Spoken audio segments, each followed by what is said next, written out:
जों मिथिनो मोनदों दिनै रामफल दख'रा दुलाराय बर' फरायसा आफादनि सिङाव थानाय गसाइनि सिना दालाइसा इउनिट एबसुखौहाय बिटिएफनि माखासे फुंखाफोरा बुख्रुबदों होनना मिथिनो मोनदों। बे बाथ्राया सैथोना? बे बाथ्रायाथ' सैथो। दा दिनै बेलासिनि मोनाबिलि समावहाय जे जोंनि गसाइनि सिना दालाइसा एबसुनि मावख'खौ जे बिपिएफ दोलोनि माखासे मावथि बिथांफ्रा वार्कार बिथांमोनहा जे जोंनि दालाइसा एबसुनि मावख'खौ बुख्रुबदों।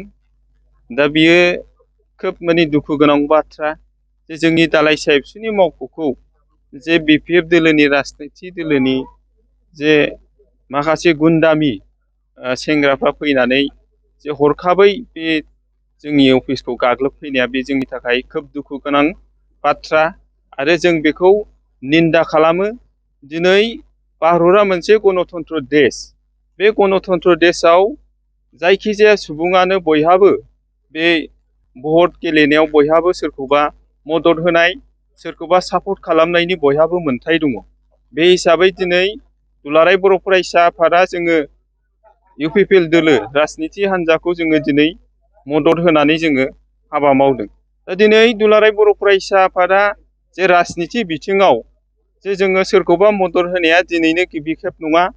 जोङो गुबुन गुबुन बोसोर सिगाङावहाय जे 1991 मायथाइयावबो जे जोंनि दुलाराय बर' फरायसा आफादा थांनाय समावहाय बे प्रमिला रानि बिथांमोनखौहायनो जे मदद होनानै जोङो देरहासार खालामबोदों राजनिथियाव ओंखारनानै। थांनाय 2021 मायथाइयावबो जोङो बेबायदिनो दुलाराय बर' फरायसा आफादा राजनिथियाव जे बाहागो लानानै बे प्रमिला रानि बिथांमोनखौनो जोङो देरहासार खालामबोदों। दा दिनै जोंनि थाखाय बे राजनिथियाव जे बाहागो लानाया दुलाराय बर' फरायसा आफादनि थाखाय गोदान नङा आरो जोङो गणतन्त्र देश हिसाबै जों जायखौ मोजां मोनो बै सुबुंखौ जोङो मदद होनो हायो। दा बेयाव खुनु गुबुन गुबुन दोलोफ्रा बेयाव जे मेगन सानानै जे जोंखौ बाजानाय बे जोंनि थाखाय गनायथाव नङा।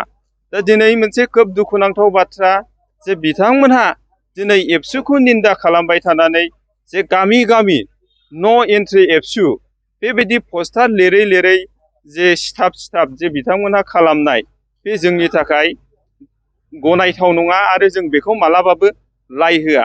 दा दिनै बिथांमोनहा दिनै बेबायदि बिथिंखौ लानानै दिनै एबसु अफिसखौ गाग्लोबनाया जोंनि थाखाय खोब दुखुनांथाव जादों आरो बेखायनो जों निन्दा खालामदों।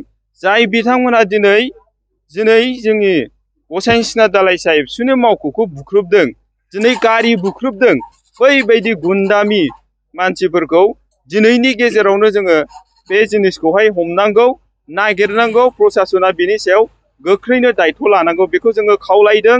जाहाथे बेबायदि गुन्दामिया जोंनि गेजेराव थाबाय थायोब्ला जे जोंनि समाजा मालाबाबो मोजां जानाय नङा। जे जोंनि गेजेरावहाय राजनितिखौ बयबो गेलेनो हायो, सान्थियै गेलेनांगौ।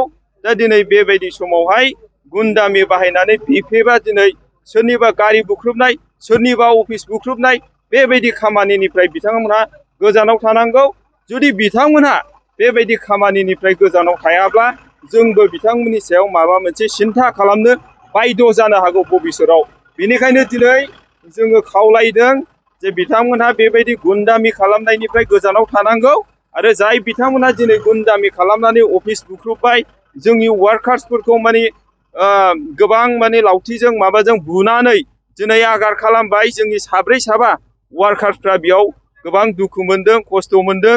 दा बेखौ लानानै जोङो खावलायदों प्रसासनखौ बिथांमोनखौ गोख्रैनो जे जाहाथे हमनानै बिथांमोनखौ जेलाव सोनांगौ, लकआपआव सोनांगौ बेखिनिखौ आङो खावलायदों। जाहाथे फैबाय थानाय समाव जे जोङो बेफोरबायदि गुन्दामि बाहाफोरखौ हमनानै दोननानै जाहाथे इलेक्सनखौ जों बयबो गणतन्त्र देश हिसाबै गणतन्त्र बायदियै जों बयबो सान्थियै गेलेनो मोननायनि मोन्थायखौ जों बयबो मोननांगौ। जोङो बिथांमोनखौ जोङो माखासेखौ एफआइआर होनाय जाबाय।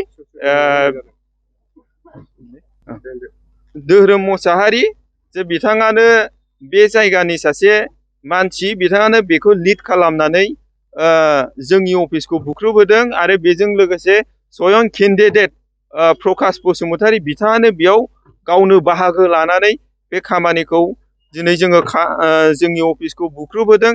बिथांजों लोगोसे गारि 6खान 7खानसो फैनानै जोंनि माने अफिसखौहाय सेंग्राफोर थानाय जे इउनिट अफिसखौहाय थांनानै बिथांमोनहा जाय जेरै हागौ एरै सिखा रुवा बेबायदि लावथि लहा बेबायदि लानानै बुख्रुब सुख्रुब दिनै खालामहैदों।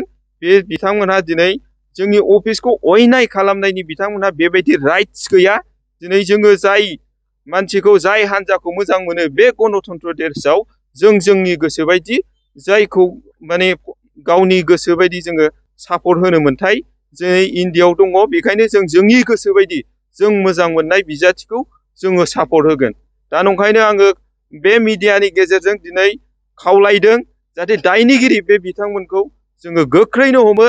दा बिथांजों लोगोसे बेयाव 15-20 जनसो सेंग्राफ्रा फैनानै जोंनि अफिसखौ बेबायदि गाग्लोबफैदों आरो बे 15-20 जन सेंग्राफोरखौ गोख्रैनो जेरैखि जाया प्रसासना बेखौ 24 घन्टानि गेजेरावनो बिथांमोनखौ एरेस्ट खालामनांगौ।